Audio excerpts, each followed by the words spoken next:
Assalamualaikum, selamat pagi buat semuanya. Jumpa lagi bersama saya di channel History Al Vlog. Semoga hari ini kita diberikan keluasan rezeki yang tidak terbatas. Amin. Kali ini, kita akan bahas sejarah berdirinya Istana Macan Putih dan Prabu Tawang Alun yang ada di Banyuwangi. Tapi sebelum kita lanjut, bagi yang belum subscribe, ayo subscribe dulu channel ini, biar kami bisa semangat menghadirkan kisah misteri yang ada di Indonesia.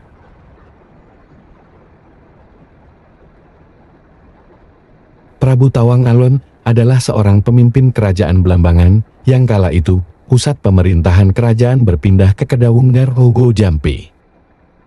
Pada tahun 1685 sampai tahun 1686, politik adu domba Belanda mengakibatkan Mas Wila, adik dari Prabu Tawang Alun, berambisi menduduki tahta kerajaan.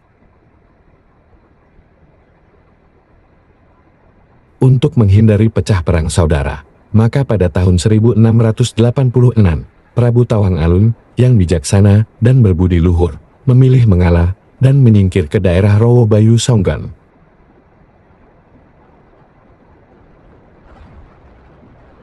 Prabu Tawang Alun menyerahkan kekuasaan kepada Mas Wila sebagai raja di Istana Kedawun dengan gelar Pangeran Prabu Mas Wila Brata.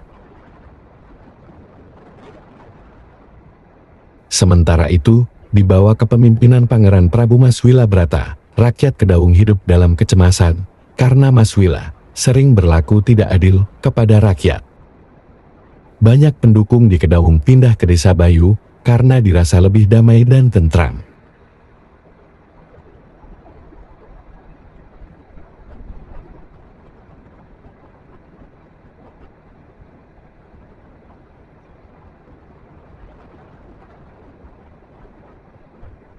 Terdorong oleh watak keras Mas Wila yang kurang bijaksana, beliau amat murka pada waktu mendengar banyak penduduk yang berpindah ke Bayu. Dengan peristiwa itu, Mas Wila langsung mengerahkan prajuritnya untuk menggempur Desa Bayu.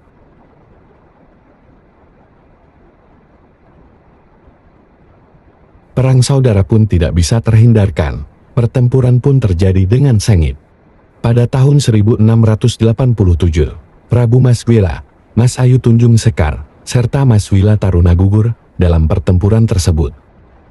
Tahta singgasana Kedawun kemudian oleh Prabu Tawang Alun diserahkan kepada Mas Ayu Meloka, sedangkan Mas Ayu Gringsing Retno diangkat sebagai patih. Prabu Tawang Alun merasa menyesal atas terbunuhnya Mas Wila Brata, Mas Ayu Tunjung Sekar, dan Wila Taruna. Prabu Tawang Alun melakukan tapa brata di hutan Sudamara, di kawasan lereng Gunung Raung.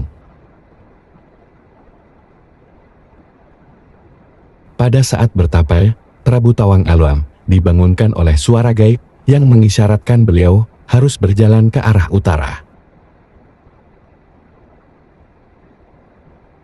Macan Putih dan Prabu Tawang Alun berhenti di Banger Laban Asem. Kemudian Prabu Tawang Alun dan pengikutnya mendirikan kembali sebuah istana yang dinamakan Istana Macan Putih. Kerajaan Blambangan lalu berpusat di Istana Macan Putih yang dibangun dengan batu bata merah. Pada saat itu, masa kepemimpinan Tawang Alun, Kerajaan Blambangan memasuki zaman keemasan. Demikianlah ulasan sejarah tentang berdirinya Istana Macan Putih yang didirikan oleh Prabu Tawang Alun. Tempat ini dianggap sakral oleh warga sekitar. Para warga mempunyai kepercayaan bahwa Keraton Macan Putih merupakan tempat di mana Prabu Tawang Alun menghilang jasadnya dan kembali ke Tuhan, atau biasa disebut dengan Muka. Menurut cerita setempat, keraton ini ada penjaganya yang merupakan makhluk astral berupa macan putih yang berasal dari Gunung Raung. Sekian untuk jumpa kita kali ini. Apabila sobat suka dengan video ini, jangan lupa untuk like, subscribe, dan aktifkan loncengnya biar bisa selalu terhubung dengan kami. Sekian dan sampai jumpa pada video berikutnya.